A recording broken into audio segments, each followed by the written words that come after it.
Hello, fourth grade. I hope this video finds you doing well.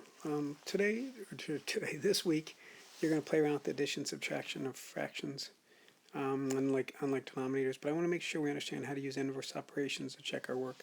So, looking at whole numbers, if we know 7 plus 8 is 15, well, then if we do the inverse of that, so instead of adding, if we say 15 minus 8 must be 7, which we did here. So, you know what this? 17 lose 9 is 8. So 8 plus 9 must be 17, which is what we did here. So when you think about it with fractions, let's look at something for a second. So we know 1/2 plus 3/8. Well, we have to have a common denominator so the fractions are speaking the same language. So we know we can say 2, 4, 6, 8. Oh, wait a second. There's an 8 there, 8 there. Okay, so we know that 1/2 is the same as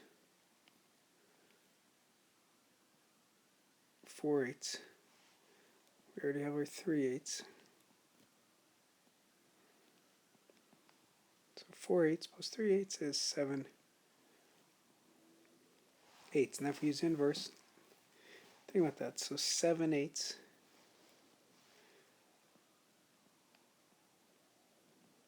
so instead of adding, we're going to subtract minus 7/8 minus 3/8 equals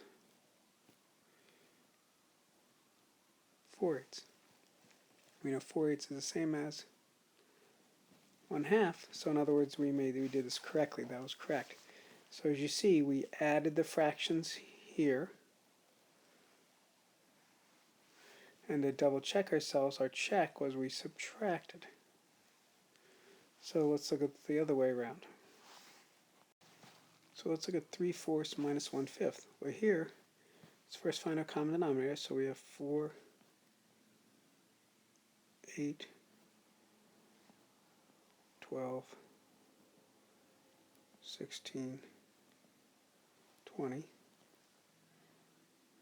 5, 10, 15, 20. So we know 4 was 1, 2, 3, 4. We multiplied it by 5 things. So 5 times 3. So 3/4 is the same as 15/20. And 1/5, because we multiplied 1, 2, 3, 4 things. So 4/20 is the same as 1/5. If I subtract those two, I get 11/20. And let's use inverse operations to check ourselves. So 11/20 plus 4/20 equals 15/20, which is the same as 3/4. So we did it correctly. So just so you realize, right, first find the common denominator, add them, and or subtract them, depending on what's asking, and then use the inverse to check your work. Enjoy this week to play around with fractions, and we will catch up with you soon. Be safe.